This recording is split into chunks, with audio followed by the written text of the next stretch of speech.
بسم اللہ الرحمن الرحیم۔ السلام علیکم ورحمۃ اللہ وبرکاتہ۔ رجاء من اللہ، آپ بصحت و عافیت اور خیریت ہوں، بندہ بھی الحمدللہ مع جمیع الاحباب والعائلہ بخیر و عافیت ہے۔ خط ارسال کرنے کی غرض خدمت عالیہ میں ملک کے اندر اور باہر دعوت کی محنت کی مختصر کارگزاری پیش کرنا ہے۔ موجودہ نازک احوال میں بالخصوص ابتدا ہی سے آپ حضرات کا دعوت کی محنت کے ہر پہلو سے تائید اور آپ کا اور آپ کے تمام عملے اور متعلقین کا پوری جانثاری کے ساتھ قولاً اور عملاً ہر طرح تعاون کرنا، جہاں بندے اور ہمارے تمام ساتھیوں کے لیے بے پناہ ہمت افزائی اور تقویت کا ذریعہ بنا، وہیں پورے ملک کے اندر دعوت کے کام کے لیے راہ ہموار ہونے اور فضا کے پرسکون ہونے کا بھی ذریعہ بنا۔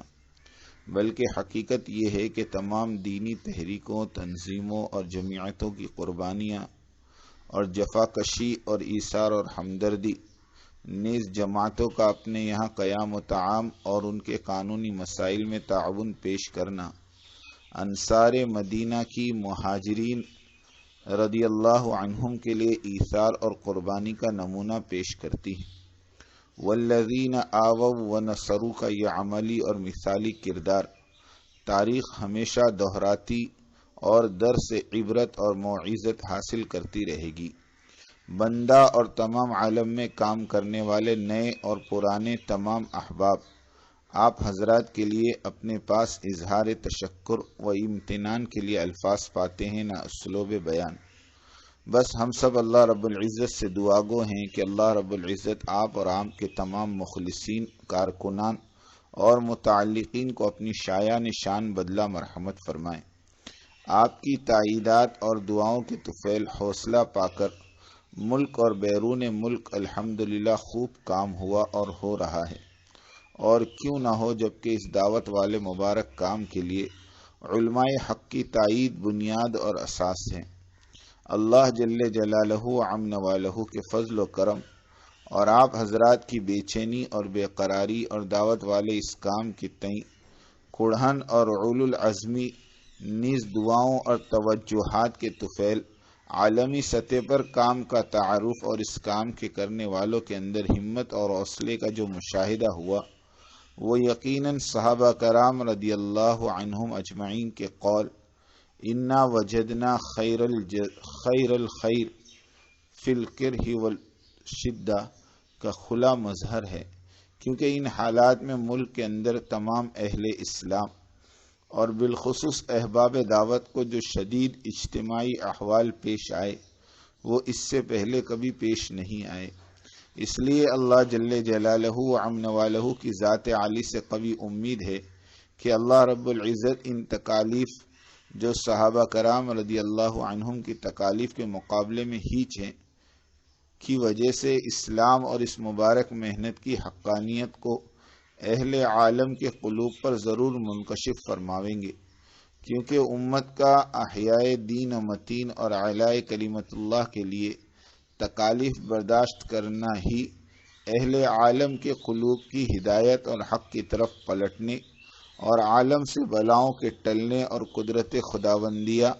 اور نصرت الہیہ کا ظہور کا قوی اور مؤثر ترین سبب ہے۔ اس لیے ہم نے پوری دنیا کے کام کرنے والے احباب کو چند باتوں کی طرف وفود اور خطوط کے ذریعے متوجہ کیا ہے۔ دعوت کا کام کرنے والے تمام احباب کو حیات الصحابہ میں کیف کانت الصحابہ یتحملون الشدائد کے باب کی تعلیم اور مذاکروں کے اہتمام کی طرف متوجہ کیا کہ یہ وقت اسلام کی خاطر مکی زندگی میں بالخصوص صحابہ کرام رضی اللہ عنہم کی نقل و حرکت اور اس میں تکالیف برداشت کرنے کے واقعات کو پڑھ کر موجودہ حالات میں اپنی تکالیف کو حقیر سمجھتے ہوئے ان پر اجر اور احتساب کا ہے، کیونکہ تکالیف پر اجر، صبر اور احتساب ہی ہماری وہ پونجی اور سرمایہ ہے جس سے ہم دنیا اور آخرت میں حقیقی کامیابی سے ہمکنار ہو سکتے ہیں۔ ان تکالیف کو برداشت کرتے ہوئے پوری دنیا میں بسنے والے انسانیت کے لیے اگر ہدایت کی دعا کی جائے گی تو یہ بارگاہ الہی میں اقرب الی الاجابہ ہوگی، کیونکہ اللہ رب العزت مضطرین کی اور مشکل اور بے بسی کے حالات میں کی جانے والی دعاؤں کو کبھی رد نہیں فرماتے۔ یہ وقت دعوت والے کام کو احتیاط کے ساتھ آگے بڑھانے اور طبی قوانین کی رعایت کرتے ہوئے حد الوسع اس کام میں مشغول ہونے اور اہل عالم کے سامنے حضور اکرم صلی اللہ علیہ وسلم کے لائے ہوئے اخلاق اور کردار کے ذریعے اسلام کا تعارف پیش کرنے اور ان کے ساتھ ہمدردی، غمگساری اور تعاون کا ہے۔ نیز یہ وقت آپس کے مذاکروں اور تذکیرات کے ذریعے ایک دوسرے کو تسلی دینے، ہمت افزائی کرنے اور ایک دوسرے کو مایوسی سے نکالنے کا ہے۔ حضور اکرم صلی اللہ علیہ وسلم کو جب احیاء دین اور اعلاء کلمت اللہ کی راہ میں دشواریاں پیدا کی گئیں اور تکالیف دی گئیں تو اللہ رب العزت نے قرآن پاک میں جگہ جگہ تسلی کی آیتیں وَلَقَدْ كُذِّبَتْ رُسُلٌ مِّن قَبْلِكَ فَصَبَرُوا عَلَى مَا كُذِّبُوا وَأُوذُوا حَتَّى أَتَاهُمْ نَصْرُنَا مَا يُقَالُ لَكَ إِلَّا مَا قَدْ قِيلَ لِلرُّسُلِ مِّن قَبْلِكَ إِنَّ رَبَّكَ لَذُو مَغْفِرَةٍ وَذُو عِقَابٍ عَلِيمٍ وغیرہ نازل فرما کر امت کو یہ تعلیم دی کہ ہر مشکل مقام پر یاس سے مافوق ہو کر اگر اپنی جد و جہد اور قربانیوں کو باقی رکھا گیا بلکہ بڑھایا گیا تو اللہ رب العزت کی غیبی نصرتیں اور طاقتیں اہل ایمان کے ساتھ ہیں۔ حضرت مولانا الیاس صاحب نور اللہ مرقدہ کا ملفوظ ہے کہ طبیعت مایوسی کی طرف زیادہ چلتی ہے، کیونکہ مایوس ہونے آنے کے بعد آدمی اپنے کو عمل کا ذمہ دار نہیں سمجھتا اور پھر اسے کچھ کرنا نہیں پڑتا۔ خوب سمجھ لو یہ نفس اور شیطان کا بڑا کید یعنی مکر ہے۔ مذکورہ بالا ہدایات کے مکمل اہتمام کے ساتھ ساتھ لاک ڈاؤن کی تخفیف اور سفر کی سہولتوں کے مہیا ہونے کے بعد پورے ملک کے تمام صوبوں سے پرانے ذمہ دار احباب کو بلایا گیا اور ان کا قیام بیرون مہمانوں کے ساتھ الگ الگ سینٹروں پر کرایا گیا تاکہ ان کی خدمت، اکرام اور حوصلہ افزائی ہو سکے۔ بنگلے والی مسجد مرکز نظام الدین کے معمول کے مطابق بندے کی موجودگی میں یومیہ مشورہ شروع ہوا اور ملک کے پرانے ذمہ دار احباب کی 3-4 افراد پر مشتمل جماعتیں ملک بھر کے تمام صوبوں میں روانہ کی گئی۔ صوبوں میں پہنچ کر ان جماعتوں نے صوبوں کے فکر مند احباب کو تحدید کے ساتھ مناسب مقامات پر جمع کر کے صوبوں کے اندر محنت کے احوال اور کارگزاریاں سنی، کام کی شکلوں میں غور کر کے مزید محنت کی ترغیب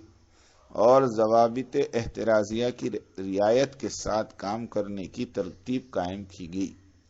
اور صوبوں کے اندر ان حضرات کی چھوٹی چھوٹی جماعتیں بنا کر تمام اضلاع، تحصیل، شہروں اور قریوں میں کام کی ہدایت مع ترغیب پہنچانے کی کوشش اور فکر ہوئی، جس کے ذریعے ملک کے تمام صوبوں کے اندر الحمدللہ ساتھیوں کو بہت تقویت اور حوصلہ ملا۔ موجودہ احوال کی وجہ سے جہاں زیادہ ضعف تھا وہاں بھی ساتھی حرکت میں آ گئے۔ اس وقت کام کافی حد تک سابق معمول پر آ گیا ہے، والحمدللہ علی ذالک۔ ملک کے ان ذمہ دار احباب کی جماعتوں نے واپس آ کر مشورے میں کارگزاریاں سنائی، جس سے معلوم ہوا کہ لاک ڈاؤن کے دوران بھی ملک کے اکثر مقامات اور علاقوں میں احباب قوانین کی رعایت کے ساتھ کام کرتے رہے۔ سینکڑوں 3-4 افراد پر مشتمل جماعتیں سہروزہ، چلہ اور 4 ماہ کی نکلی، جنہوں نے مساجد اور بعض مقامات پر بربنا احتیاط گھروں کے اندر قیام کرتے ہوئے اعمال دعوت، اعتکاف، ذکر و دعاؤں کا خوب اہتمام کیا اور میوات کے بعض مدارس لاک ڈاؤن کی پوری مدت بفضل اللہ اپنے سابقہ معمول پر قائم رہے۔ اس وقت الحمدللہ سینکڑوں چلے، 4 ماہ اور علماء کرام کی سال کی جماعتیں ملک کے اندر حکومت کی طرف سے جاری کردہ طبی قوانین کو ملحوظ رکھتے ہوئے کام کر رہی ہیں اور 50 سے زائد علماء کرام کی جماعتیں اور کثیر تعداد میں چلے، 4 ماہ اور 5 ماہ کی جماعتیں اس ماہ ستمبر سے خروج کے لیے تیار ہیں انشاءاللہ۔ اسی طرح بذریعہ خطوط دنیا کے پیشتر ممالک کی کارگزاریاں موصول ہوئی، جن سے معلوم ہوا کہ بحمدللہ دوران لاک ڈاؤن بھی اکثر ممالک میں قوانین کی رعایت کے ساتھ اعمال دعوت کو قائم رکھا گیا۔ ان خطوط کے جوابات بطور مزید ترغیب ارسال کیے جا چکے اور کیے جا رہے ہیں۔ بیرونی مہمانوں کو کوارنٹائن سے نکلنے کے بعد سے اپنے اپنے وطن روانہ ہونے تک مختلف مقامات پر رکھا گیا۔ ان حضرات کو بنگلے والی مسجد مرکز نظام الدین کی ترتیب کے مطابق اعمال دعوت، مذاکروں اور ہدایات میں مشغول رکھا جاتا ہے۔ اکثر مہمان کرام الحمدللہ اپنے اپنے وطن روانہ ہو چکے ہیں اور بقیہ بھی انشاءاللہ ان قریب جلد روانہ ہو جائیں گے۔ مارچ کے مہینے سے اب تک الحمدللہ بنگلے والی مسجد میں 5 وقتہ نماز کے علاوہ فجر کے بعد کے بیان سے بعد عشاء حیات الصحابہ کی تعلیم تک تمام معمولات حسب سابق جاری ہیں۔ کئی سالوں سے بنگلے والی مسجد مرکز کا معمول ہر 3 ماہ پر پورے ملک کے چند پرانے احباب کو بغرض مشورہ اور عالمی تقاضوں کے جمع کرنے کا رہا ہے، وہ بھی انشاءاللہ ان قریب ہوگا۔ اس وقت ساتھیوں کے اندر کام میں آگے بڑھنے کا وہ جذبہ اور شوق اور وہ ہمت اور حوصلہ ہے جو ان حالات سے پہلے نہیں پایا گیا۔ نیز اغیار کی طرف سے بے شمار تائیدی بیانات کام کی نصرت اور غلط فہمیوں کے ازالے کا سبب بنے، جس نے یقیناً عسیٰ ان تکرہوا شیئا وہو خیر لکم کا کھلی آنکھوں مشاہدہ کروا دیا۔